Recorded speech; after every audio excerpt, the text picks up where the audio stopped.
عقدة من لساني يفقهوا قولي. اللهم علمنا ما ينفعنا وانفعنا بما علمتنا وزدنا علما نافعا.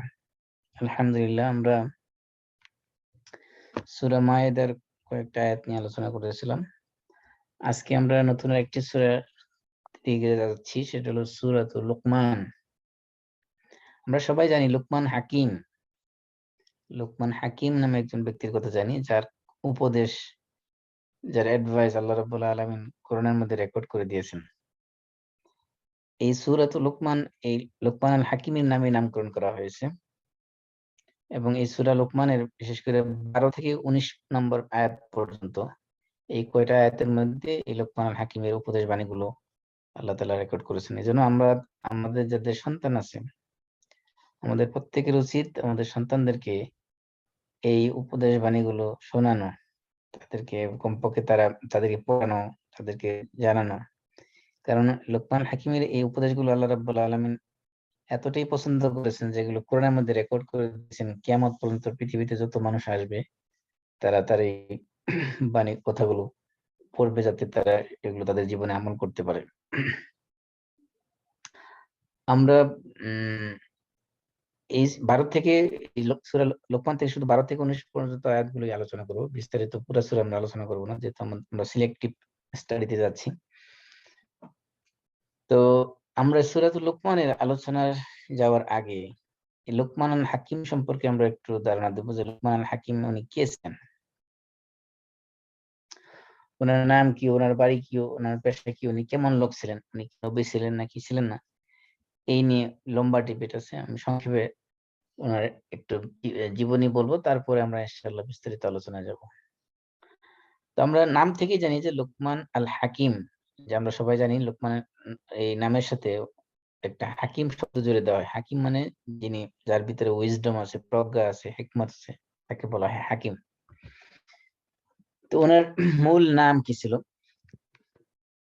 এই নিয়ে বিশাল ডিবেট আছে। কে বলছে ওনার নাম ছিল লোকমান ইবনে বাউরা, ওনার পিতার নাম ছিল বাউরা। আর কেউ বলছে ওনার নাম, পিতার নাম ছিল আনকা, লোকমান ইবনে আনকা। আর উনি ছিলেন সুদান এলাকার মানুষ, অর্থাৎ আফ্রিকান একজন কালো মানুষ। ওনার আসল পরিচয় কি, এই নিয়ে বিশাল বিস্তর ইতিহাসের মধ্যে বিভিন্ন ধরনের কথা আছে। যেমন কোন একটা রয়েতে আছে জানি আইয়ুব আলাইহিস সালামের বাগিনা ছিলেন। কোন কোন রয়েতে আছে যে উনি ছিলেন আইয়ুব আলাইহিস সালামের এই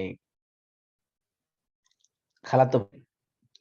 আবার কেউ বলছেন উনি ইব্রাহিম আলাইহিস সালামের ছেলে যে আজার, আজারের সন্তান ছিলেন। এই ধরনের বিভিন্ন ধরনের কথা আছে।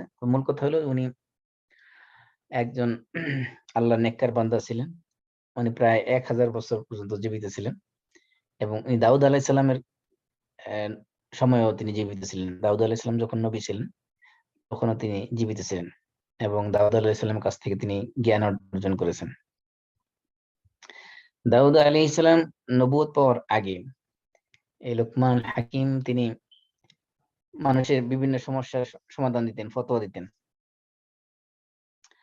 আর দাউদ আলাইহিস সালাম যখন নবুয়ত পেলেন, তখন এই লোকমান হাকিম তিনি ফতোয়া দেওয়া বন্ধ করে দিলেন। এবং তিনি দাউদ আলাইহিস সালামের সময়ে একটা কাজের দায়িত্ব পালন করেছেন, জাস্টিস হিসেবে তিনি দায়িত্ব পালন করেছিলেন। এই লোকমান আল হাকিমের বৈশিষ্ট্যের ব্যাপারে বলা হয়েছে, উনি ছিলেন একজন হাবশী ক্রীতদাস। এবং এইখানে একটা জিনিস গুরুত্বপূর্ণ, যে আল্লাহ তাআলার কাছে মানুষের মর্যাদা, মানুষের দাম, মানুষের মূল্য কিসের ভিত্তিতে আল্লাহ তাআলা দেন, এই লোকমান হাকিমের কাহিনী পড়লে আপনার কাছে ক্লিয়ার হবে। কারণ উনি একজন হাবশী ক্রীতদাস, একজন কালো মানে, এবং চেহারার মধ্যে, কালোর মধ্যে তো আকর্ষণ আছে, কিন্তু ওনার ব্যাপারে যেগুলো বর্ণনা আসছে, যে উনি ছিলেন কানা কসীরান, মানে একেবারে বেটে ছিল, শর্ট ছিল সাইজে। আর কি ছিল, কালো তো ছিলই, 1 নম্বর কালো, 2 নম্বরে চাকর ক্রীতদাস, 3 নম্বরে আজিমুশ শাফাতাইন, উনার ঠোঁট দুটো খুবই মোটা। আপনি দেখবেন আফ্রিকান অনেক ব্রাদার আছে যাদের ঠোঁটগুলো অনেক মোটা থাকে, এই লোকমান হাকিম ওনার ঠোঁট দুটো মোটা ছিল এবং মুসাফফাহাল কাদামাইন, ওনার পা ছিল অনেক প্রশস্ত চওড়া। মানে মানে বোঝানো যাচ্ছে হচ্ছে যে ওনার ঠোঁটের দিক থেকে দেখেন, পায়ের দিক থেকে দেখেন, হ্যাঁ, যেদিক থেকে তাকান না কেন, কোন দিক থেকে শরীরের গায়ের রঙের দিক থেকে দেখেন, কোন দিক থেকে চেহারার মধ্যে কোনো সৌন্দর্য ছিল না। কিন্তু এই যে দৈহিক গঠনগত দিক থেকে এমন হওয়া সত্ত্বেও ওনার চারিত্রিক কিছু ভালো গুণ ছিল যেগুলো আল্লাহ তাআলা পছন্দ করেছেন। এবং তিনি হাকিম তো ওনাকে এই জন্য বলা হয়তো যে উনি অত্যন্ত প্রজ্ঞাবান ছিলেন, অত্যন্ত বুদ্ধিমান ছিলেন, বিচক্ষণ ছিলেন এবং অত্যন্ত কোমল হৃদয়ের অধিকারী ছিলেন। কথা বললে সত্য কথা বলতেন। তিনি আমানতদার ছিলেন, আমানত রক্ষা করতেন। তিনি নিজেকে পবিত্র রাখার চেষ্টা করতেন। মানে কথা বলার সময় সবসময় সঠিক কথা বলার চেষ্টা করতেন। এবং ওয়াকানা রাজুলান সিক্কিতান, সিক্কিত বলা হয় যে বিনা প্রয়োজনে যে কথা বলে না, মানে সময় নীরবতা পালন করে, মানে চুপ থাকতে পছন্দ করতেন। বেশি মানে বাচাল বা টকিব ছিলেন না, বেশি কথা বলতেন না। কারণ কি তবিল তাফাক্কুর, অধিকাংশ সময় চিন্তা ফিকির করতেন, গবেষণা করতেন এবং অত্যন্ত দূরদর্শী সম্পন্ন ছিলেন। আরেকটা বৈশিষ্ট্য ওনার ছিল যে উনি দিনের বেলা কখনো ঘুমাইতেন না। এমনকি ওনার ভিতরে ওনার পার্সোনালিটি, ওনার ব্যক্তিত্ব এবং ওনার লজ্জাশীলতা, এগুলো আপনার দেখি তাহলে তারপরে বলা আছে যে লাম রাহু আহাদুন ইয়াবযুকু ওয়ালা ইয়াতানাহনাহু ওয়ালা ইয়াবুলু ওয়ালা ইয়াতাগাওয়াতু ওয়ালা ইয়াক্তাসিলু, যে কোন মানুষ তাকে কোন জায়গায় রাস্তায় উন্মুক্ত জায়গায় বাইরে থুতু ফেলতে দেখেন নাই। এমনকি গলা আঁকড়ানো বা গলায় কাশি দেওয়া এরকমও কোনোদিন করতে দেখেন নাই। উন্মুক্ত জায়গায় কখনো তাকে কেউ প্রস্রাব করতে বা পায়খানা করতে কখনো দেখে নাই। এমনকি গোসল করতেও তাকে কেউ দেখে নাই। এমনকি অহেতুক কোনো কাজে তাকে কখনো ব্যস্ত থাকতে দেখা নেই। উনি জীবনে কোনোদিন অট্টহাসি হাসেন নাই। এমনকি উনি কোনো কথা যখন বলতেন, ওই কথা এক কথা দ্বিতীয়বার রিপিট করতেন না। আবার বলতেন না। যদি কেউ কোনো গুরুত্বপূর্ণ কথা বলে থাকে, সেটা যদি কেউ আগ্রহ সহকারে আরেকবার শুনলে আগ্রহ প্রকাশ করে, তাহলে শুধু তিনি বলতেন। কখনো এমনিতেই কথা রিপিট করতেন না। তিনি বিয়ে করেছিলেন, ওনার সন্তান ছিল। কিন্তু সন্তানগুলো সব মারা গেছে। কিন্তু এই সন্তান মারা যাওয়া সত্ত্বেও কারোর জন্য তিনি কান্না করেন নাই। তিনি বিভিন্ন রাজা বাদশাদের দরবারে যাইতেন এবং তাদের কাছ থেকে শিক্ষা নেওয়ার উদ্দেশ্যে তাদের রাজ দরবারে যাইতেন। ওনার পেশা কি ছিল? এই নিয়ে বিভিন্ন বক্তব্য আছে। কারো মতে উনি ছিলেন দর্জি, কাপড় সেলাই করতেন, খাইয়াত ছিলেন। আর কারো মতে তিনি ছিলেন একজন রাখাল, কারো মতে তিনি ছিলেন একজন নাজ্জার, অর্থাৎ তিনি কাঠমিস্ত্রি, দর্জি, কাঠমিস্ত্রি, রাখাল। আবার কেউ বলছিলেন উনি ছিলেন যে চাকর ছিলেন, তো ওনার মাস্টার যিনি ছিল, ওনার মনিব যিনি ছিল, উনি মনিবের জন্য কাঠুরি ছিলেন। এক কথায় এই যেগুলো বলা হয়েছে এগুলো সবগুলো আমরা সত্য ধরে নিই, তাহলে বোঝা গেল যে উনি আসলে যেহেতু চাকর ছিলেন, ওনার মনিব এক এক সময় এক এক পারপাস, এক এক কাজে ব্যবহার করেছে। কখনো হয়তো কাপড় সেলাই করতে দিছে, কখনো হয়তো ছাগল চড়াইতে বা মেষ চড়াইতে, দুম্বা চড়াইতে মাঠে পাঠাইছে, কখনো হয়তো কাঠ কাটতে পাঠাইছে।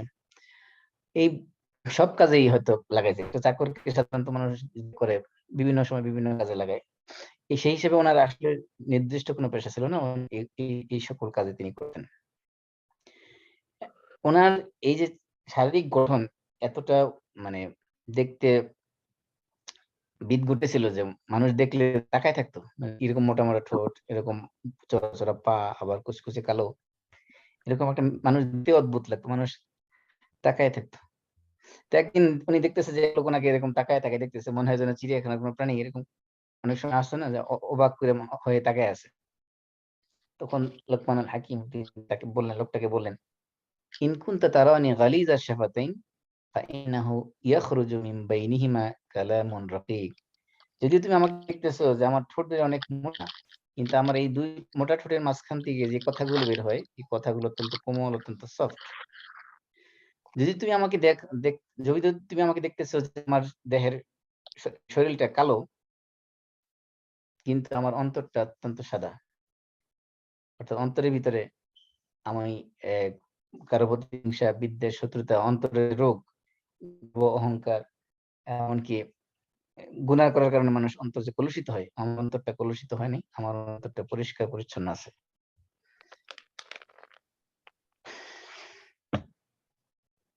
এই লোকমান আল হাকিম সম্পর্কে বলা হয়েছে যে খালিদার রিবিঈ তিনি বর্ণনা করেছেন যে একদিন লোকমান হাকিম ওনার যে মনিব ছিল, যিনি যার বাসায় চাকর ছিলেন, মনিব ওনাকে একদিন বললেন যে তুমি আমার জন্য একটা বকরি জবাই করে নিয়ে আসো। তো জবাই করে এই বকরির মধ্যে সবচেয়ে উত্তম যে গোস্তটা, এমন দুইটা তোমার জন্য নিয়ে আসবে। তিনি একটা বকরি জবাই করলেন, জবাই করে ওইখান থেকে দুইটা জিনিস নিয়ে আসছেন। একটা হলো ওই বকরির জিহ্বা এবং বকরির হাড়, মানে এই এই দুইটা জিনিস নিয়ে আসছেন, জিহ্বা এবং হাড়। তখন ওনার মনি তাকে জিজ্ঞেস করছেন যে এই বকরির মধ্যে এর চেয়ে ভালো কোনো জিনিস বস্তু কি আর ছিল না? তখন তিনি চুপ করে রইলেন। তো কিছুদিন পরে আবার একদিন ওনার মনিব বললেন যে তোমার আমার জন্য আরেকটা বকরি জবাই করে নিয়ে আসো। তিনি আরেকটা বকরি জবাই করে নিয়ে সেখান থেকে ওদিন বললেন যে তুমি আমার জন্য এর মধ্যে এই বকরির মধ্যে সবচেয়ে খারাপ যে গোস্ত আছে, এমন দুইটা গোস্ত তুমি আমার এখন দুই জায়গার থেকে কিছু গোস্ত আমার জন্য নিয়ে আসো। তখন উনি এই বকরি জবাই করে আবার ওই জিহ্বা এবং ওই হাড়, ওই দুইটি আবার নিয়ে আসছেন। আগের বার বলছিল সবচেয়ে ভালো যে গোস্ত, যেটা সবচেয়ে পিওর যে গোস্ত, এটা নিয়ে আসো। ওই সময় আছে জিহ্বা এবং হার্ট। আবার যখন বলছে সবচেয়ে খারাপ যে জিনিস গোস্ত আছে সেটা নিয়ে আসো, তখনও সেই একই জিনিস নিয়ে আসছে, জিহ্বা এবং হার্ট নিয়ে আসছে। তখন ওরা মনে বলতেছে যে তোমাকে আমি বললাম যে সবচেয়ে ভালো জিনিসটা নিয়ে আসতে, সেই সময় জিহ্বা এবং হার্ট নিয়ে আসলো, নিয়ে আসলে আবার তোমাকে বললাম সবচেয়ে খারাপটা নিয়ে আসতে, সেই ক্ষেত্রেও তুমি জিহ্বা এবং হার্ট নিয়ে আসলে, ব্যাপারটা কি? তখন লোকমান হাকিম বললেন ইন্নাহু লাইসা শাইউন আতয়াবু মিনহুমা ইযা তাবা ওয়ালা আখবাসা মিনহুমা ইযা আখবাসা। যে মানুষের কোন প্রাণীর, মানুষ না তো এখানে, ওটা প্রাণী, কোন প্রাণী এর মধ্যে যদি কোনো জিনিস ভালো হয়, তাহলে এই জিহ্বা এবং হার্টের চেয়ে ভালো আর কিছু হতে পারে না। আর কোনো জিনিস যখন কলুষিত হয়, নষ্ট হয়, তখন জিহ্বা এবং হার্টের চেয়ে কোনো জিনিস বেশি নষ্ট হতে পারে না। এখানে নষ্ট বলতে মূলত উনি তো একজন হাকিম মানুষ ছিলেন, সেই হিসেবে হাকিম মানে আবার কবিরাজ না। আমাদের দেশে সাধারণত যারা ওই গাছ-গাছড়া দিয়ে চিকিৎসা করে তাদেরকে আমরা হাকিম বলে থাকি, কবিরাজ হিসেবে। এখানে হাকিম বলতে কবিরাজ না, হাকিম বলতে বোঝানো হয়েছে অনেক, মানে যার ভিতরে উইজডম আছে, প্রজ্ঞা আছে, যিনি অত্যন্ত বিচক্ষণ, বুদ্ধিমান এবং অনেক নলেজের অধিকারী, এমন লোককে বলা হয়েছে হাকিম। এরপরে এই লোকমান আল হাকিম উনি নবী ছিলেন কিনা এই নিয়ে লম্বা ডিবেট আছে, আমি সেদিকে যাচ্ছি না। সংক্ষেপে কথা হলো যে অধিকাংশ মেজরিটি স্কলারদের বক্তব্য হলো তিনি কোন নবী ছিলেন না, তিনি আল্লাহর একজন ওলি ছিলেন।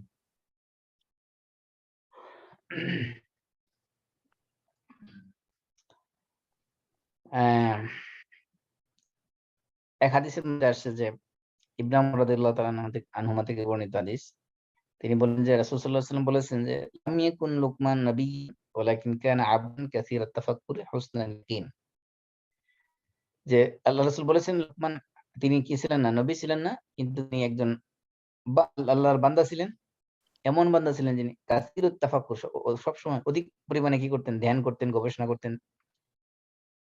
কি ছিলেন ওনার ইয়াকিন, বিশ্বাস বা ঈমান ছিল অত্যন্ত সুন্দর। তিনি আল্লাহকে অত্যন্ত বেশি ভালোবাসতেন। এর কারণে আল্লাহ ওনাকে ভালোবাসেন। ভালোবাসার কারণে আল্লাহ তাকে কি করেছেন, হিকমত দিয়েছেন। তখন ওনাকে আল্লাহ তাআলা অপশন দিয়েছেন যে তোমাকে ২ টা অপশন দেওয়া হলো, তুমি কোনটা নিবা? উম একটা হলো হিকমতের ব্যাপারে, আরেকটা হলো তাকে খলিফা মানে একজন শাসক বানায় দিবে এই ব্যাপারে। তখন বলল যে লুকমান হাকিম বলল যে, "ইন খাইয়ারতানি কাবিলতুল আফিয়া।" যদি আপনি আমাকে অপশন দেন ২ এর মধ্যে, তাহলে আমি এটার থেকে পানাহ চাই। কারণ কি? কারণ যদি আমাকে এটা আপনি দিতেই চান অ অ অত্যন্ত দৃঢ়ভাবে, এটা যদি আপনার দেওয়ার জন্য আপনার পরিকল্পনা থাকে, তাহলে আমি শুনলাম, মানলাম আপনার কথাকে। কিন্তু যদি আমাকে অপশন দেন, তাহলে আমি এটা থেকে পানাহ চাই। তখন ফেরেশতারা লোকমান হাকিমকে অদৃশ্য থেকে ফেরেশতারা বলল, ইয়া লোকমান, হে লোকমান তুমি এটা কেন এই খেলাফতের দায়িত্ব পালন করতে কেন অস্বীকার করলে? হাকিম হওয়ার তোমাকে যে বিচার ফয়সালা করার জন্য, খলিফা হওয়ার জন্য যে সুযোগ দেওয়া হলো, এটা কেন পছন্দ করলে? তখন তিনি বললেন যে, ইন্নাল হাকিমা বিআশাদ্দিল মানাজিল ওয়া আকতারিহা ইয়াগলাহুল মাজলুম মিন কুল্লি মাকান। যে একজন বিচারক যিনি হবেন, জাস্টিস যিনি হবেন, তার মর্যাদা, তার ব্যাপারটা হলো অত্যন্ত কঠিন, অত্যন্ত জটিল এবং সে যদি মানুষের প্রতি জুলুম করে, তাহলে এই মাজলুম ব্যক্তিগুলো তার চতুষ্পার্শ্বে তাকে ঘিরে ধরবে। আর যদি সে সঠিক রায় দেয়, মানুষকে সাহায্য করে, মানুষকে উপকার করে, সে হয়তো নাজাত পাবে। কিন্তু যদি সে ভুল করে, বিচার করতে যায়, মানুষকে কারো ব্যাপারে ভুল রায় দেয়, ভুল সিদ্ধান্ত দেয়, সেই ক্ষেত্রে এই ভুলটা হলো তার জান্নাতের পথের ভুল। অর্থাৎ ভুল তাকে জান্নাতের পথ থেকে বাধা সৃষ্টি করবে। এইজন্য দুনিয়াতে যদি কেউ লাঞ্ছিত, অপমানিত, অপদস্থ, একেবারে তুচ্ছ, নগণ্য হয়েও থাকে, এতে কিছু আসে যায় না যদি তার পরকাল ঠিক থাকে। আর দুনিয়াতে কেউ সম্মানিত থাকলো, অত্যন্ত মর্যাদাবান থাকলো, কিন্তু তার যে পরকাল ধ্বংস হয়ে গেল, তাহলে এই সম্মান তার জন্য কোনো কাজে আসবে না। এইজন্য কি করেছেন উনি?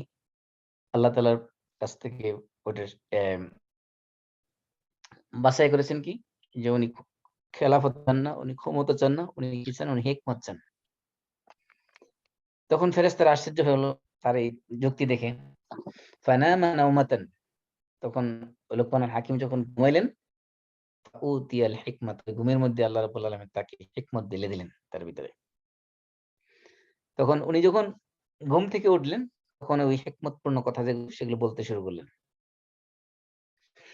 তারপরে যদিও দাউদ আলাইহিস সালাম যখন নবুয়ত পেলেন, দাউদ আলাইহিস সালাম যখন উনাকে খলিফা হিসেবে দায়িত্ব দিলেন, তখন তিনি সেই দায়িত্ব পালন করলেন।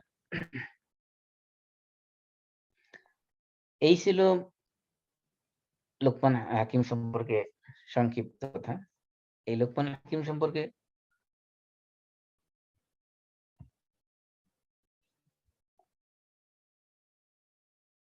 এব এ উনি যে উপদেশ দিয়েছিলেন ওনার ছেলেকে, এই ছেলের সম্পর্কে কিছু কোন বর্ণনা বিস্তারিত আমরা পাওয়া যায়নি। শুধু উনার ছেলেকে যে উপদেশগুলো দিয়েছেন সেগুলো আল্লাহ রাব্বুল আলামিন কোরআনে রেকর্ড করেছেন। সেই উপদেশগুলো যেহেতু আমাদের সন্তানদেরকে আমাদের জানানো উচিত, সেজন্য আমরা এগুলো ট্রাই করব। আল্লাহ রাব্বুল আলামিন বলতেছেন, আমি আজকে শুধুমাত্র অনুবাদ শেষ করব। পরে এই প্রত্যেকটা পয়েন্ট নিয়ে এখানে ১২ টা পয়েন্ট নিয়ে তিনি কথা বলেছেন। প্রত্যেকটা পয়েন্ট বিস্তারিত আলোচনা করব ইনশাআল্লাহ আমরা।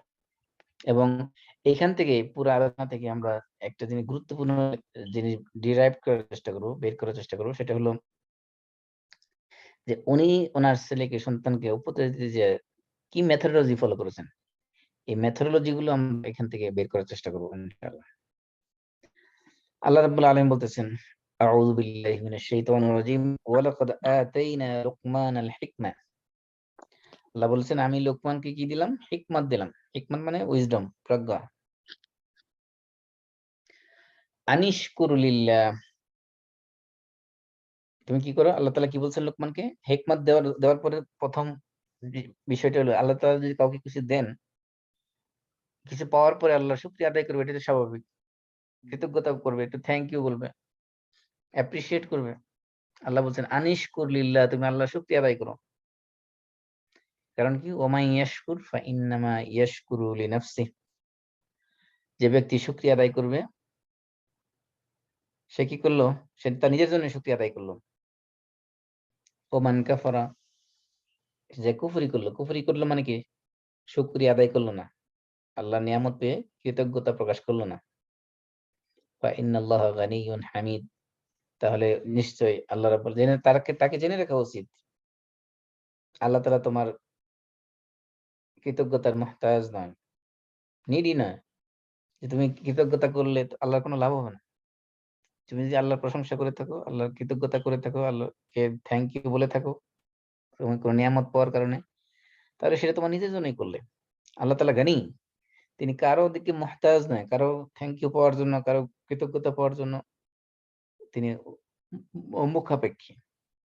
হামিদ, এবং তিনি প্রশংসিত। দুনিয়ার সমস্ত মানুষ মিলে যদি কেউ যদি আল্লাহর প্রশংসা না করে, পুরা সৃষ্টি যদি কেউ যদি প্রশংসা না করে, তারপর আল্লাহর কোন মর্যাদা একটু কমবে না, কারণ আল্লাহ তাআলা নিজেই প্রশংসিত। তারপর আল্লাহ বলতেছেন, এখান থেকে মূলত শুরু এই হিকমত গুলো, ওনার সন্তানকে যেগুলো তিনি বলেছেন হিকমতপূর্ণ কথা। রাসূলকে আল্লাহ তাআলা বলতেছেন, হে রাসূল, আপনি স্মরণ করুন সেই সময়ের কথা।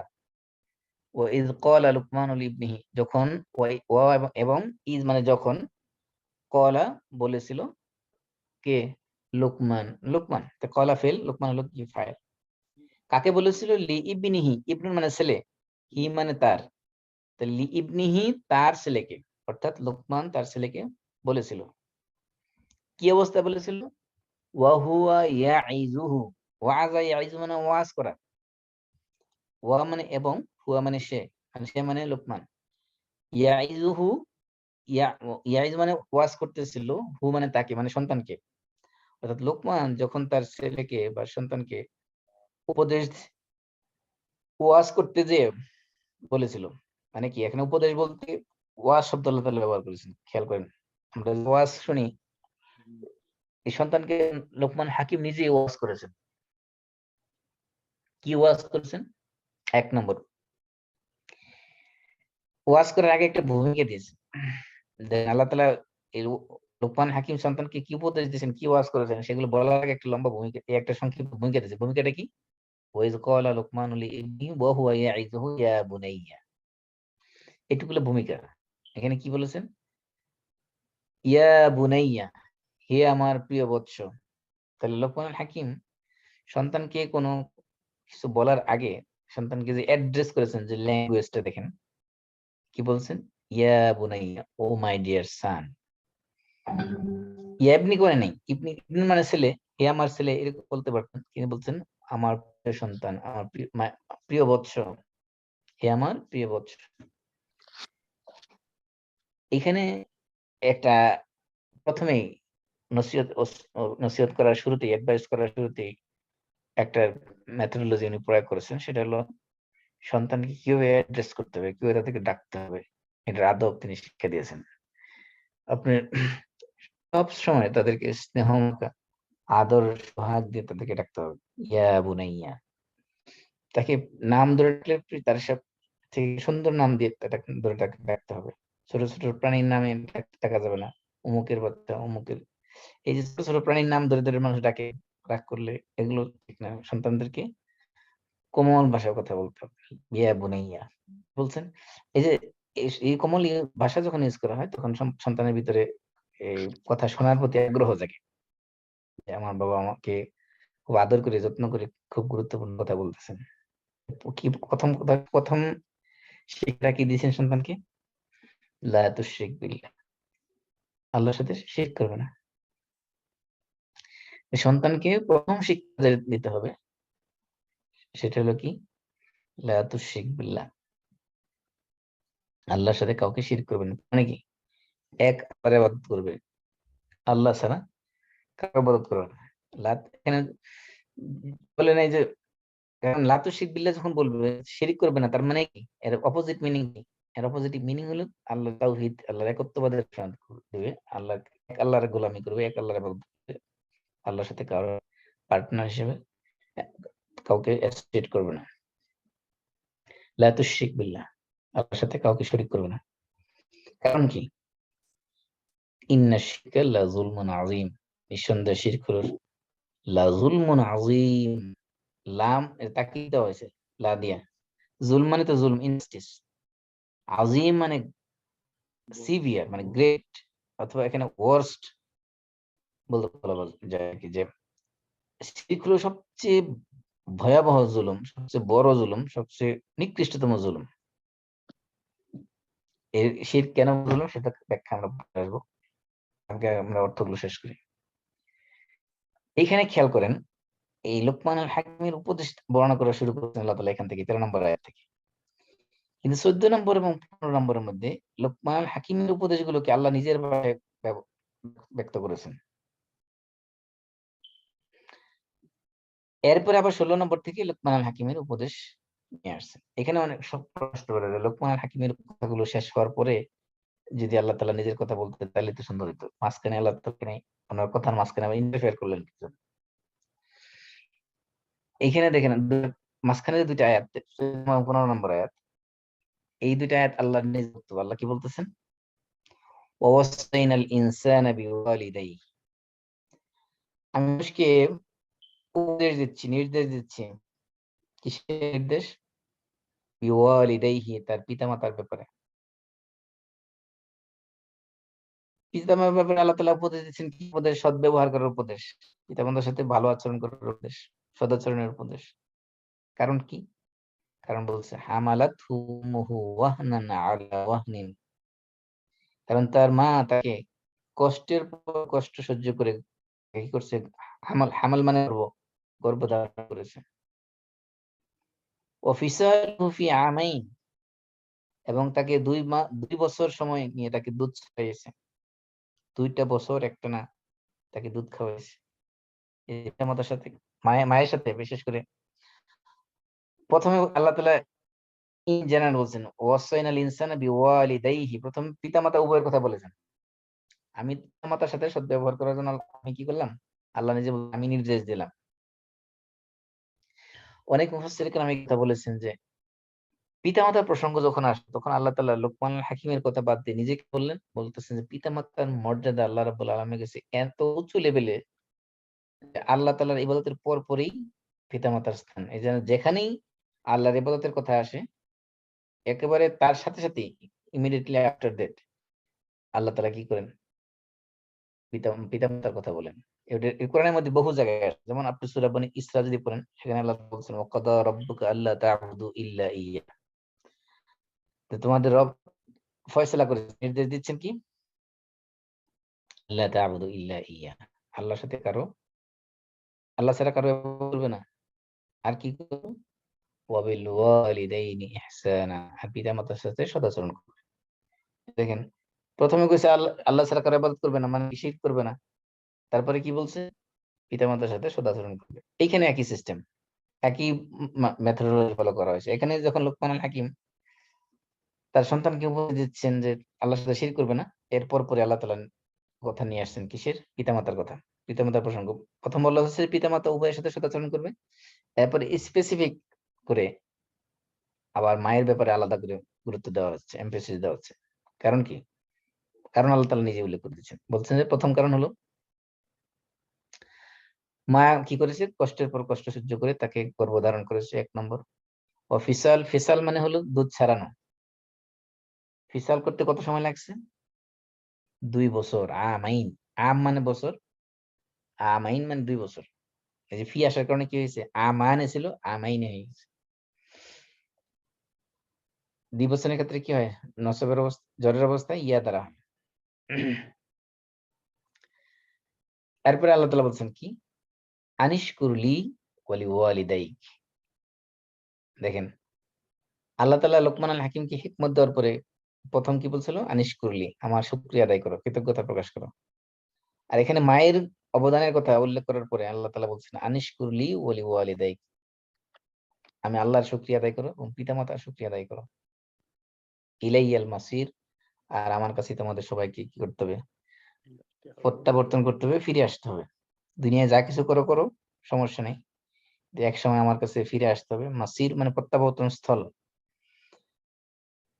তোমার আমার কাছে ইলাইয়া, তোমরা আমার কাছে ফিরে আসবে এক সময়, তখন আমি সব হিসাব নেব পুঙ্খানুপুঙ্খরূপে। তারপর আল্লাহ বলতেছেন পিতামাতার ব্যাপারে এত এমফেসিস দিচ্ছেন, গুরুত্ব দিচ্ছেন, ঠিক আছে, কিন্তু শর্ত আছে। পিতামাতার কথা মানবে, পিতামাতার আনুগত্য করবে, কিন্তু শর্ত সাপেক্ষে। শর্ত কি? আল্লাহ শর্ত জুড়ে দিয়েছেন। ওয়া ইন জাহাদাকা, জাহাদা, জাহাদা দিবসন, কা মানে তোমাকে। ওয়া ইন আর যদি, জাহাদাকা তারা চেষ্টা করে, তারা দুইজন, জাহাদা জাহাদা দিবসন, তারা চেষ্টা করে, প্রচেষ্টা করে, সে চেষ্টা চালায়,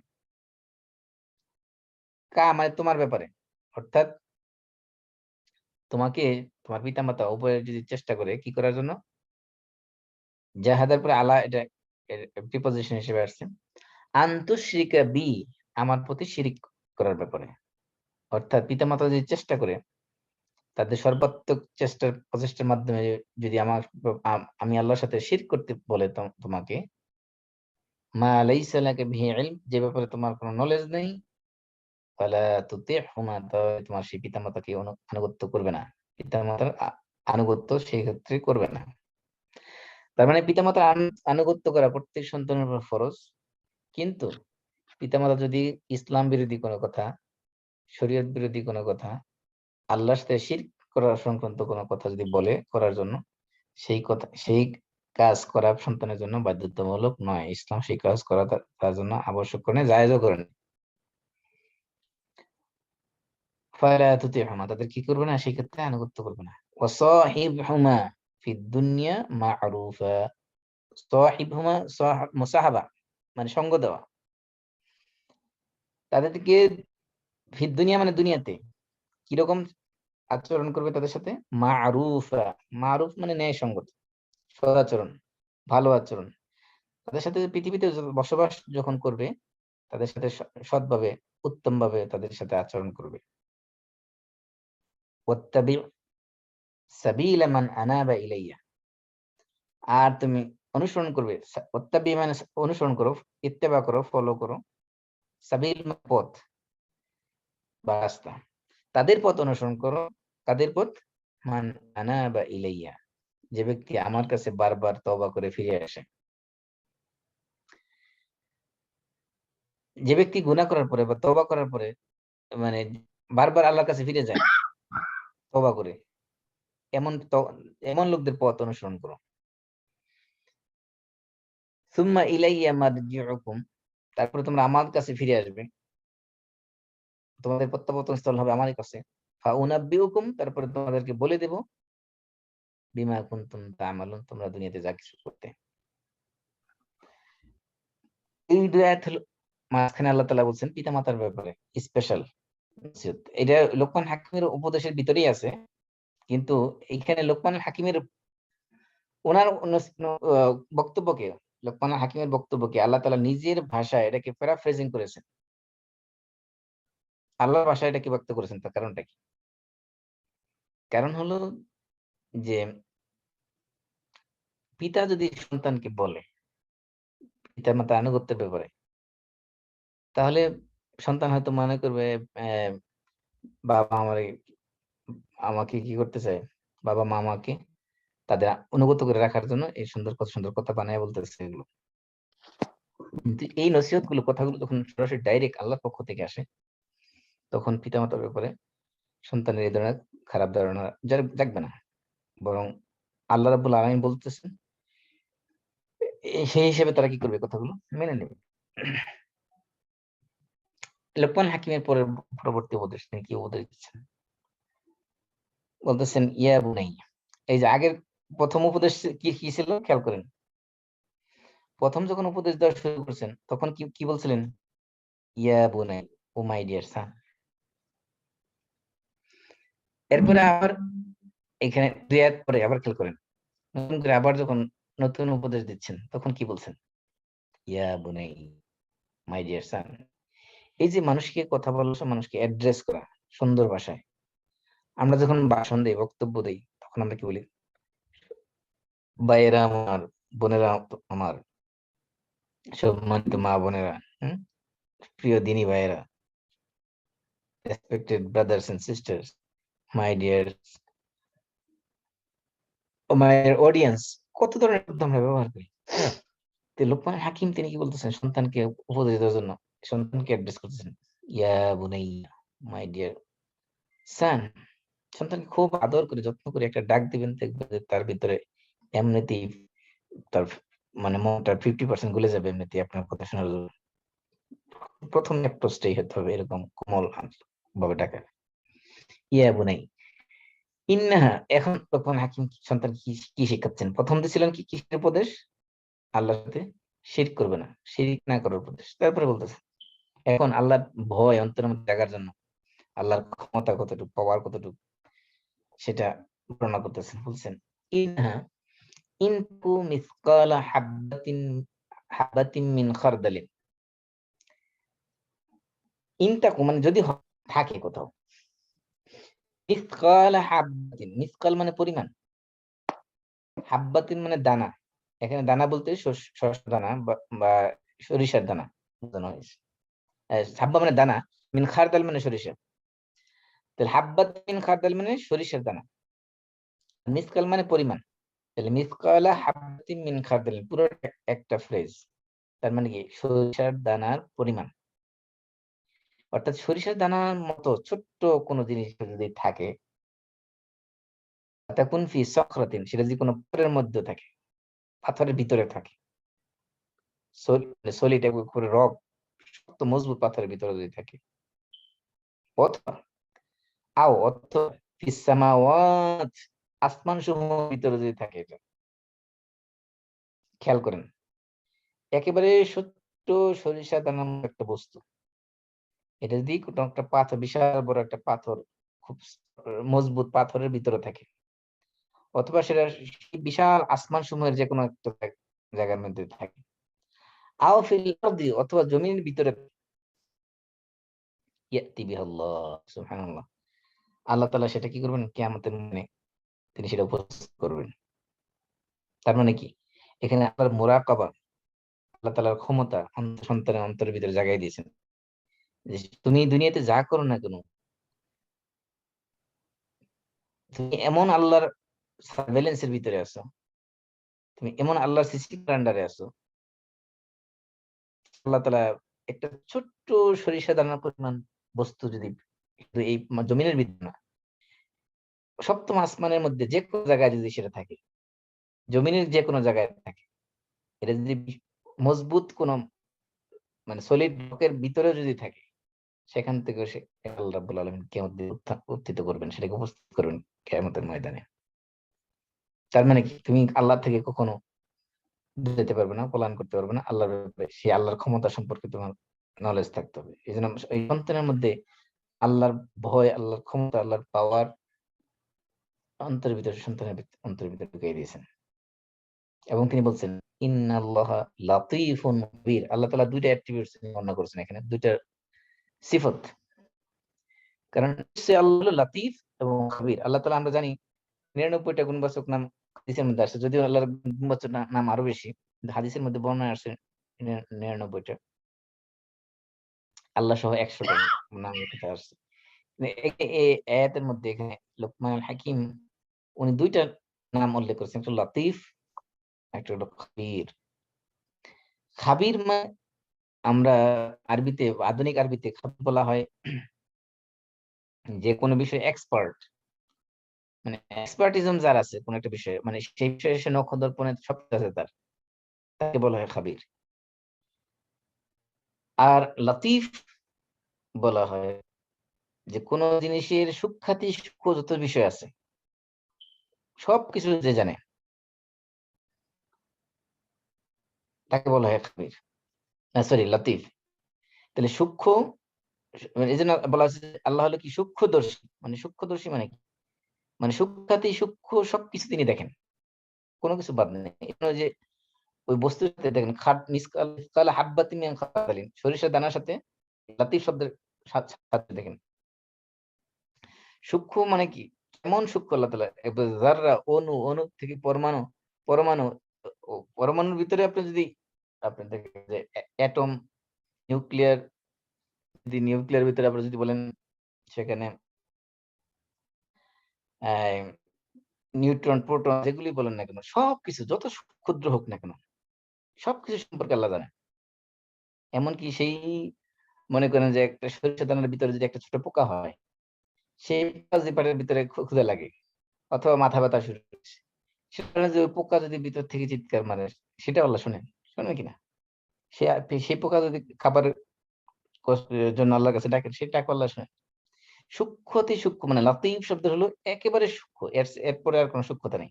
যত সূক্ষ্ম হোক না কেন, সবকিছু সম্পর্কে আল্লাহ তাআলা নলেজ আছে, এবং সবকিছু সম্পর্কে আল্লাহ তাআলা হলেন বিশদ খবর রাখেন, বিস্তারিত খবর রাখেন। এজন্য সর্বজ্ঞ এবং সূক্ষ্মদর্শী বলা হয়েছে। যদিও এটা বাংলায় অনুবাদ করা হয়েছে মানে খাবির মানে সর্বজ্ঞ, কিন্তু সর্বজ্ঞ মানে আলিম। খাবির মানে শুধুমাত্র আলিমের ভিতরে সীমাবদ্ধ না, খাবির হলো আলিমের চেয়ে আরো বেশি। আলিম মানে সব সব জানতা, সব সর্বজ্ঞ, কিন্তু খাবির মানে এর ভিতরে শুধু সব জানতার ভিতরে সীমাবদ্ধ না, এর ভিতরে আরো deep deep knowledge, deep meaning এর ভিতরে আছে খাবিরের ভিতরে। তারপরে আবারও সন্তানকে ডাকতেছেন, বলতেছেন ইয়া বুনাই। দেখেন প্রত্যেকবার আদর করে, যত্ন করে, সোহাগ করে বলতেছেন ইয়া বুনাই, মাই ডিয়ার সান। তারপর কি বলতেছেন? ৩ নম্বর সন্তানকে বলতেছেন আকিমিস সালাহ, তুমি কি করবে? নামাজ কায়েম করবে। পৃথিবীতে যত আম্বিয়া কেরাম আসছেন, নবী রাসূল আসছেন, প্রত্যেকের ওসিয়তের ভিতরে, নসিহতের ভিতরে, ওয়াজের ভিতরে এটা ছিল, সেটা কি? নামাজ কায়েম করবে। আকিমিস সালাহ ওয়া'মুর বিল উরফ বা বিল মারুফ। এখানে বলছে ওয়া'মুর বিল মারুফ, আরেক জায়গায় আছে ওয়া'মুর বিল উরফ। ওয়া'মুর বিল মারুফ, আর কি করবে? নামাজ, সন্তানকে নামাজের শিক্ষা দিচ্ছে, নামাজ কায়েম করবে। ওয়া'মুর বিল মারুফ, মানুষকে ভালো কাজের আদেশ করবে, সৎ কাজের আদেশ করবে। ওয়ানহা আনিল মুনকার, এবং খারাপ কাজের নিষেধ করবে। যে ভালো কাজের আদেশ করা, খারাপ কাজের নিষেধ করা, এটা হলো ভালো মানুষের গুণ। কিন্তু আমাদের সমাজে আমরা মনে করি ভালো মানুষ হলে এমন ব্যক্তি যে শুধুমাত্র ভালো ভালো কথা বলবে, খারাপ কাজ দেখলে সে ঘৃণা করে চলে যাবে। ওটাকে আমরা মনে করি ভালো মানুষ। খারাপ কাজ দেখলে ঘৃণা করতে বলা হয়নি। কোরআন হাদিসে কোথাও কোনো জায়গায় এমন কোনো শব্দ নাই, এমন কোনো হাদিস নাই, এমন কোনো কোরআন নাই যেখানে বলা হয়েছে খারাপ কাজ দেখলে ঘৃণা করতে। এটা হাদিসকে অপব্যাখ্যা করা হয়েছে। একটা হাদিসে বলা হয়েছে মান রাআ মিনকুম মুনকারান ফালইউগাইয়িরহু বিয়াদিহি ফাইন লাম ইয়াসতাতি ফাবিলিসানিহি ফাইন লাম ইয়াসতাতি ফাবিকলবিহি ওয়া যালিকা আযআফুল ঈমান। এই হাদিসের ভিতরে ঘৃণা শব্দের বিন্দু মাত্র নাই। এটা ব্যাখ্যা আমি আগে করছিলাম ক্লাসের মধ্যে, মনে আছে, তাই এদিকে রিপিট করতেছি না। আল্লাহ বলছেন লোকমান হাকিমের বাসায় তিনি সন্তানকে বলছেন ওয়া'মুর বিল মারুফ, মানে ভালো কাজে, তুমি ভালো কাজে আদেশ করো, ওয়ানহা আনিল মুনকার, খারাপ কাজ থেকে নিষেধ করো। এই ভালো কাজের আদেশ, খারাপ কাজের নিষেধ যদি মানুষ ছেড়ে দেয় দুনিয়াতে, তাহলে দুনিয়া আস্তে আস্তে ধ্বংসের দিকে ধাবিত হবে। খারাপ মানুষের প্রভাব সমাজের মধ্যে বেড়ে যাবে, যেটা আজকে আমাদের সমাজে, বিশেষ করে আমরা বাংলাদেশের প্রেক্ষাপটে যদি দেখেন, এখন দেখা যায় যে ভালো মানুষের চেয়ে খারাপ মানুষের সংখ্যা সমাজে বেশি। কারণ এই খারাপ মানুষ আমাদের লিড দিচ্ছে, আমাদের নেতৃত্ব দিচ্ছে, আমাদের পরিচালনা করতেছে। আপনি ভালো মানুষ থাকার চেষ্টা করেন, ভালো থাকতে পারবেন না। আপনি কোনো একটা প্রয়োজনে কোনো অফিসে যাবেন, আপনি ঘুষ না দিয়ে কাজ করতে পারবেন না। আপনি বিদেশে আসবেন, পুলিশ সার্টিফিকেট লাগবে, আপনার ঘুষ দিতেই হবে। তো খারাপ, আপনি ভালো মানুষ নিজেকে ভালো মনে করতেছেন যে আমি এগুলো ঘৃণা করি, কিন্তু আপনি ভালো থাকতে পারতেছেন না। নিজে সুদের সাথে ইনভলভ হয়ে যাচ্ছেন, আপনি ঘুষের সাথে ইনভলভ হয়ে যাচ্ছেন, মিথ্যা কথার সাথে ইনভলভ হয়ে যাচ্ছেন। এই জন্য আল্লাহ তাআলা এই লোকমান হাকিমের এই কথায় সন্তানকে ছোট বয়সেই শিক্ষা দিচ্ছেন, ভালো কাজের আদেশ করবে, খারাপ কাজের নিষেধ করবে। আর কি করবে? এই ভালো কাজের আদেশ করতে গেলে আর খারাপ কাজের নিষেধ করতে গেলে, ২ টা কাজ করতে গেলেই আপনার ৩ নম্বর আরেকটা কাজ করতে হবে। সেটা কি? সেটা হলো সবর, ধৈর্য ধারণ করতে হবে। কারণ খারাপ কাজে নিষেধ করতে গেলেই আপনি আপনার এলাকায় প্রভাবশালী নেতা, সে ইয়াবার ব্যবসা করে, আপনি যদি এটা বাধা দিতে যান, আপনার গুলি করে মেরে ফেলবে, আপনার বিরুদ্ধে ষড়যন্ত্র আসবে। এরকম যখনই আপনি খারাপ কাজে বাধা দিতে যাবেন, যে কোনো খারাপ কাজে, আপনার বিরুদ্ধে অনেক ধরনের শত্রুতা চলে আসবে। শুধু খারাপ কাজে নিষেধ না, ভালো কাজে আদেশ যদি আপনি করতে চান, কোরআন হাদিসের সঠিক ব্যাখ্যা, সঠিক বক্তব্য যদি মানুষের কাছে পৌঁছাতে চান, আপনাকে মানুষ টেররিস্ট বলবে, আপনাকে মানুষ রাজাকার বলবে, আপনাকে বিভিন্ন ধরনের তহমত দিয়ে আপনাকে জেলখানায় পুরে রাখবে। এই জন্য ভালো কাজের আদেশ, খারাপ কাজের নিষেধ যখনই আপনি করবেন, 3 নম্বর আরেকটা বৈশিষ্ট্য আপনার অবশ্যই থাকতে হবে, সেটা হলো কি? সবর, ধৈর্য। এই জন্য আল্লাহ তাআলা সূরা আসরের মধ্যে যখন বলছেন যে সমস্ত মানুষ ক্ষতিগ্রস্ত, যারা 4 দফা কাজ করবে তারা ক্ষতিগ্রস্ত না। 4টা কাজ কি কি? ওয়ালাস ইন্নাল ইনসানা লাফি খুসর। সমস্ত মানুষ ক্ষতিগ্রস্ত। ইল্লাল্লাযিনা আমানু, যারা ঈমান এনেছে, ওয়া আমিলুস সালিহাত, এবং নেক কাজ করেছে। তারপরে কি? ওয়া তাওয়াসাউ বিল হক, মানুষকে হকের উপদেশ দিচ্ছে। তারপরে কি? ওয়া তাওয়াসাউ বিস সবর, এবং সবরের উপদেশ। এই যে হকের উপদেশ যেখানে আসবে সেখানে কি লাগবে? সবর লাগবে। কারণ কি? উপদেশ দিতে গেলে, মানুষ ভালো কথা বলতে গেলেই আপনাকে মানুষ, এই যে গতকালকে দেখলাম ইউটিউবে এক বক্তা, উনি সবসময় কোন গাঁজাখুরি কথাবার্তা খুব কম কোন আওয়াজের মধ্যে হাদিস দিয়ে আলোচনা করেন, কিন্তু ওনার হাদিসই একজনের কাছে ভালো লাগেনি, মঞ্চের মধ্যে ওনার বিরুদ্ধে বাধা সৃষ্টি করে দিচ্ছে। এই জন্য হক কথা বলতে গেলেও আপনার বাধা আসবে, ধৈর্য লাগবে। এই জন্য লোকমান হাকিম 3 নম্বর এই হক, ভালো কাজের আদেশ, খারাপ কাজ নিষেধের পাশাপাশি আরেকটা পয়েন্ট যুক্ত করেছে, সেটা হলো কি? ওয়াসবির আলা মা আসাবাক। তোমার এই হকের কাজে, ভালো কাজের আদেশ, খারাপ কাজের নিষেধ করতে যেয়ে তুমি যে বাধার সম্মুখীন হবে, এগুলোকে এই মোকাবেলা করার জন্য তোমাকে কি করতে হবে? তুমি এগুলো, এগুলোর পথে, হকের পথে, সৎ কাজের আদেশের পথে এবং অসৎ কাজের নিষেধের পথে তুমি যা কিছু পাইবে, যে ধরনের কষ্ট তুমি সহ্য আসবে, যে সকল বিপদ আপদ তোমার আসবে, সেগুলো কি করবে? সেগুলো ধৈর্যের সাথে মোকাবেলা করবে। ওয়াসবির মানে সবর করবে, আলা মানে উপরে, কিসের উপরে, কিসের ব্যাপারে? মা আসাবাকা, যা তোমাকে পেয়ে বসবে। তোমাকে পেয়ে বসবে মানে কি? বিপদ আপদ, মুসিবত এবং কষ্ট। যেমন মনে করেন, বাংলাদেশে বড় বড় অনেক ওলামা একরাম জেলখানায় বসে রয়েছে। জেলখানায় বসে রয়েছে মানে তাদের জেলখানায় পাঠানো হয়েছে বিভিন্ন এক একজনকে এক এক এলিগেশন দিয়ে।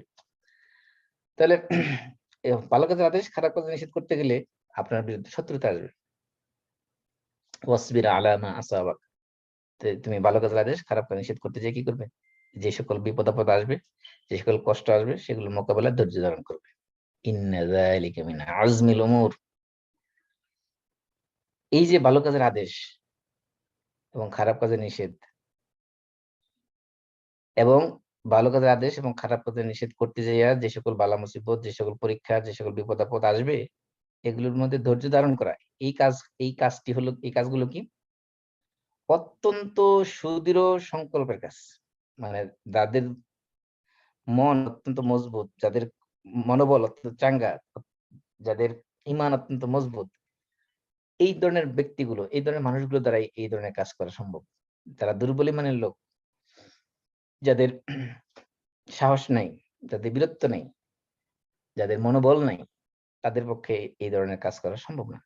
এই জন্য সন্তানকে উপদেশ দিচ্ছেন, ধৈর্যের উপদেশ দিচ্ছেন, প্রশিক্ষণ দিচ্ছেন। কারণ আপনি সন্তানকে সবসময় আদর করবেন, যত্ন করবেন, তাকে আরামদায়ক বিছানার মধ্যে সবসময় শুয়াইবেন। তাকে যদি কষ্টকর কাজ দেন একদিন, অথবা আল্লাহ না করুক যদি সে কোনো কারণে এই হকের দাওয়াত দিতে যায়, যদি একদিন জেলখানায় তাকে নেওয়া হয়, সে তো সেখানে কষ্ট মরেই যাবে। কারণ সে তো এই কষ্ট সহ্য করে অভ্যস্ত নাই। এজন্য সন্তানকে লোকমান হাকিম শিখাচ্ছেন, ওয়াসবির আলা মা আসাবাক। বিপদ আপদ আসলে, মুসিবত আসলে, পরীক্ষা আসলে সেকে ধৈর্য ধারণ করতে হবে এবং ট্রেনিং দিতে হবে। সন্তানকে ধৈর্যের প্রশিক্ষণ দিতে হবে ছোট বয়স থেকে। এরপরে বলতেছেন, ওয়ালা তুসাইর খাদ্দাকা লিন-নাস। খাদ্দ মানে গাল, তুসাইর খাদ মানে এখানে গাল উদ্দেশ্য না, চেহারা উদ্দেশ্য। মানে তুমি তোমার মুখ কি করবে না, ফিরিয়ে নেবে না, লিন-নাস মানুষ থেকে। অর্থাৎ অহংকার করে, মানুষকে অবজ্ঞা করে মানুষের কাছ থেকে মুখ ফিরিয়ে নেবে না। আমরা অনেক সময় দেখবেন যে অনেক সামাজিক স্ট্যাটাস অনেক হাই, সে নিচু লেভেলের মানুষের সাথে ভালো করে কথা বলতে চায় না। তার মানে কি? সে মানুষ থেকে নিজেকে আর আড়ালে রাখতে চায়, নিজেকে একটা আলাদা স্ট্যাটাস, আলাদা লেভেলে নিয়ে যেতে চায়। সে সবার সাথে কথা বলার জন্য সে প্রস্তুত না। লোকমান হাকিম সন্তানকে বোঝাচ্ছেন যে মানুষকে অবজ্ঞা করবে না, মানুষকে অবহেলা করবে না। মানুষের কোন দৈহিক, কার চেহারা রং খারাপ, কার ঠোঁট মোটা, কার পা মোটা, কার এই যে বাহ্যিক যে দিক, এগুলো দেখে মানুষ বিচার করবে না, বরং এগুলো দেখে মানুষকে অবজ্ঞা করবে না। অনেক সময় আমরা কি করি, মানুষ যেমন ইবনে মাসউদ রাদিয়াল্লাহু আনহু একদম বিখ্যাত সাহাবী, প্রসিদ্ধ সাহাবী।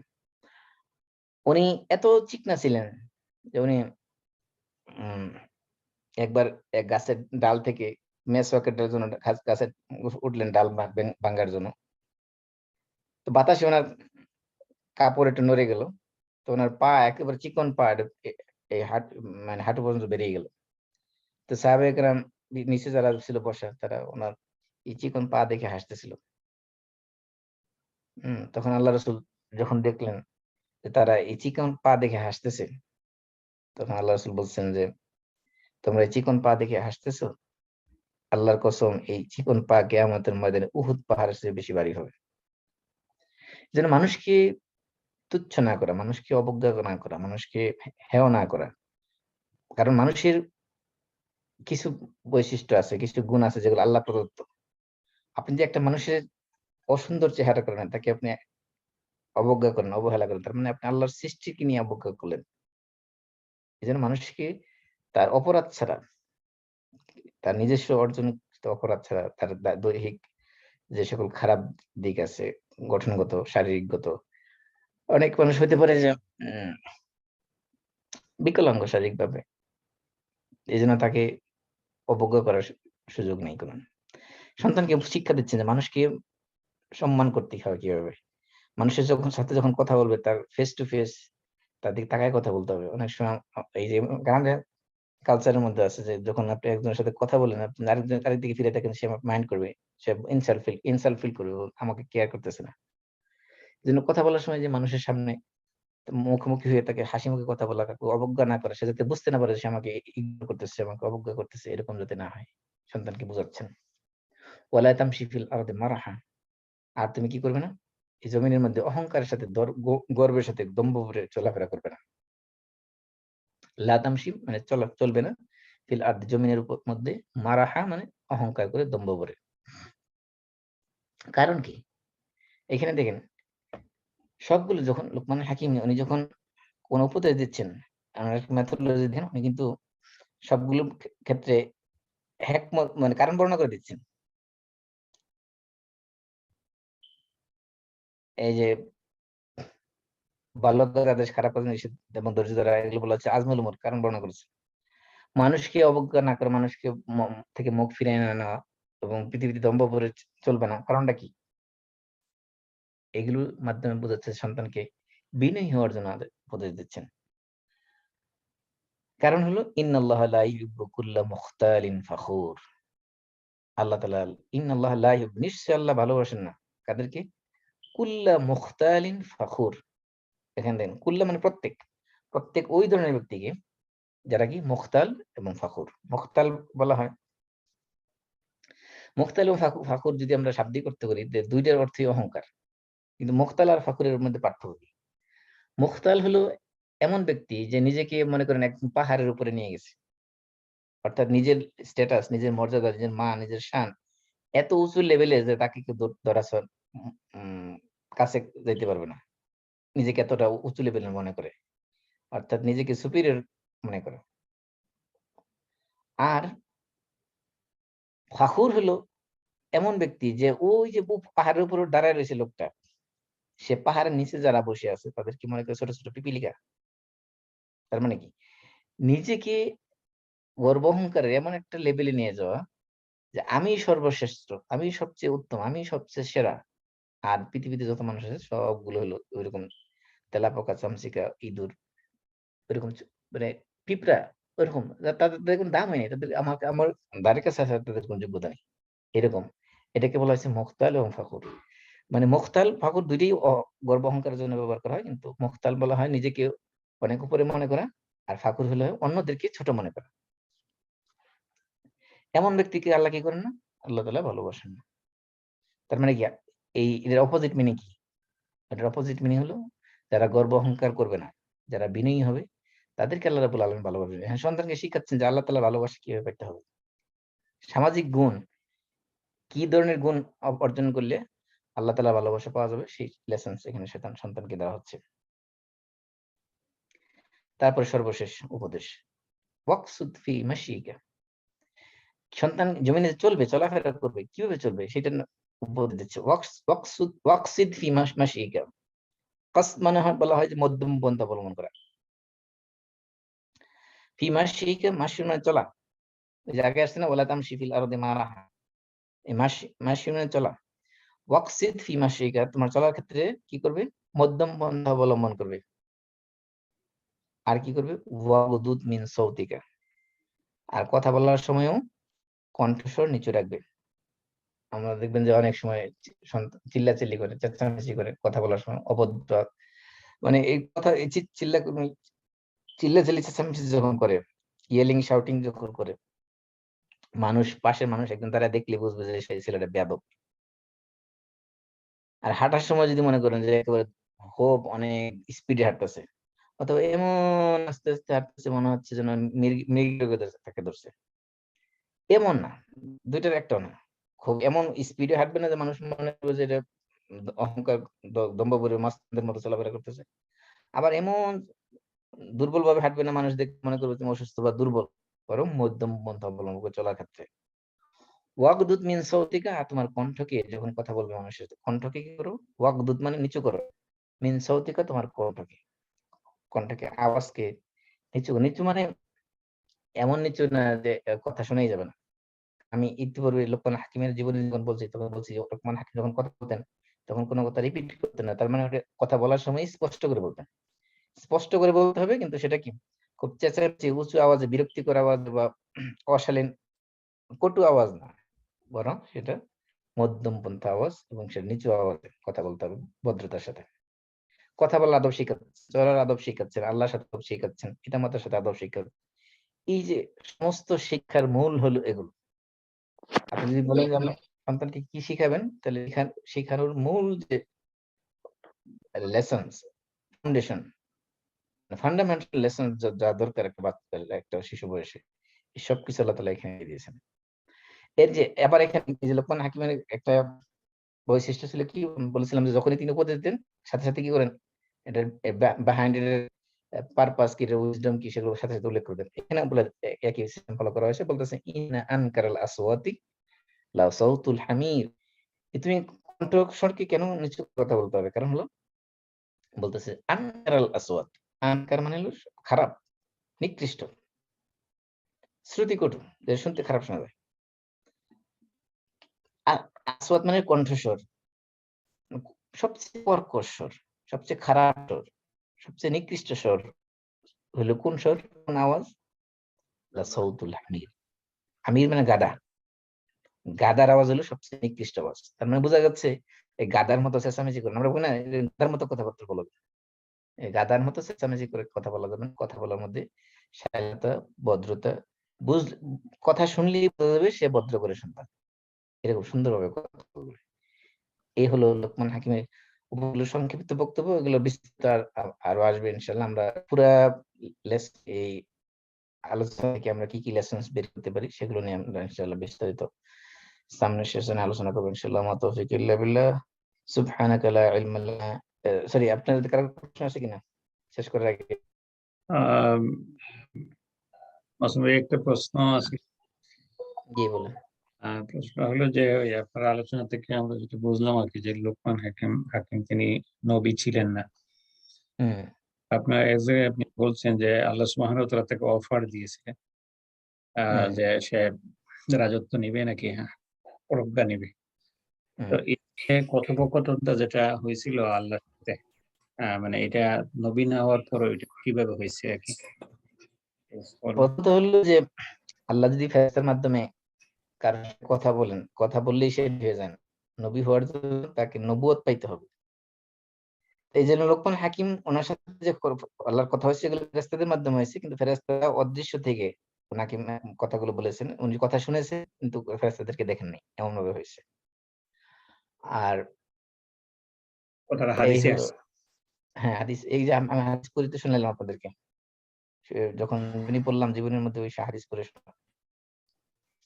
আর একটা কমেন্ট চাইতেছি আমি আগে, যেমন এখানে পিতামাতার ব্যাপারে যেটা বলা হয়েছে যে পিতামাতা যদি কাউকে শিরিক করার জন্য প্রেশার দেয়, তাহলে তাদের বৈধ করা যাবে না, বাট তাদের সাথে ভালো ব্যবহার করতে হবে দুনিয়াতে। তা আমরা যারা মনে করেন যারা যে সমস্ত পিতামাতারা আমাদেরকে শিরিক করার জন্য বলছে না, কিন্তু এরপরেও আমরা তাদের সাথে খারাপ আচরণ করছি, এ ব্যাপারে যদি একটু কমেন্ট করতেন। মানে শিরিক করার জন্য বলছে না, কিন্তু এই আচরণ, খারাপ আচরণ করবে পিতামাতার সাথে, এটা এমন? না, না, আমি বলতেছি যে এখানে কোরআনের আলোচনা থেকে যেটা বোঝা গেল যে পিতামাতা যদি আপনাকে শিরিক করার জন্য প্রেসার দেয়, তো ফালা তুতিউহু, তার আনুগত্য করবেন না, বাট ওয়াসাহিবহুম ফিদ দুনিয়া মারুফ, দুনিয়াতে তাদের সাথে ভালো আচরণ করবেন। কারণ ফরচুনেটলি আমরা তো মুসলমান, আমাদের পিতামাতারা কোনোদিন আমাদেরকে শিরিক করতে প্রেসার দিবে না। তারা তো আমাদের প্রতি ভালো নসিহত করবে, কিন্তু এরপরেও যদি কোনো মানুষ তাদের সাথে খারাপ আচরণ করে, যেখানে অমুসলিম হওয়ার পরেও বলা হচ্ছে তাদের সাথে ভালো আচরণ করতে, এই হিসেবে আমরা যারা মুসলমান হওয়ার পরেও যদি যারা সমস্ত ভাইরা বা বোনেরা মা বাবার সাথে খারাপ আচরণ করে, তাদের ব্যাপারে একটু কমেন্ট চাইতেছি। তাদের ব্যাপারে তো আল্লাহ রাসূলই কমেন্ট করে গেছেন। এক নম্বর হলো আল্লাহ রাসূল বলেছেন যে রিদা রাব্বি ফি রিদাল ওয়ালিদি ওয়া সাখাতু রাব্বি ফি সাখাতিল ওয়ালিদ। মানে পিতামাতার সন্তুষ্টিতে আল্লাহর সন্তুষ্টি। ওয়ালিদ কেউ বলছে ওয়ালিদ পিতা, আবার কেউ বলছে ওয়ালিদ মানে পিতা বই। পিতার মাতার সন্তুষ্টি আল্লাহর সন্তুষ্টি, আর পিতার মাতার সন্তুষ্টিতে আল্লাহর সন্তুষ্টি, নাকি? সাখাত মানে কি? ক্রোধ, গোসা, রাগ, ক্ষোভ, সব। আর আপনার যদি আখিরাতকে বরবাদ করতেছেন, তাহলে পিতামাতার অসন্তুষ্টি যথেষ্ট। আপনার যদি পিতামাতা অসন্তুষ্ট থাকে, এতে আপনি আখিরাত বরবাদ হওয়ার জন্য যথেষ্ট। এই রাসূলের এই এক কথাই যথেষ্ট কমেন্ট হিসেবে, যে পিতামাতা হলো আল্লাহকে সন্তুষ্ট করতে চাইলে পিতামাতাকে সন্তুষ্ট করতে হবে। আর আল্লাহ রাগ, ক্রোধ, গোসা সব যদি পেতেছেন, তাহলে পিতামাতাকে কোন একজনকে অসন্তুষ্ট করলেই যথেষ্ট। আর আল্লাহ সূরা বনী ইসরাঈলে ওয়াকাদা রাব্বুকা আল্লা তা'বুদু ইল্লা ইয়াহু থেকে এখানে লম্বা যে আলোচনা দিয়েছেন, ওইটা যদি আপনি গভীর ভাবে প্রত্যেকটা শব্দ ধরে ধরে ডিপলি স্টাডি করেন, তাহলে বুঝবেন যে পিতামাতার মর্যাদা আল্লাহর কাছে কোন লেভেলের। আল্লাহ বলছেন যে ওয়ালা তাকুল্লাহুমা উফফিন, উফ শব্দ তারা উচ্চারণ করতে পারে, আচরণ করা যাবে না, অথবা উফ শব্দ বলা যাবে না তাদেরকে।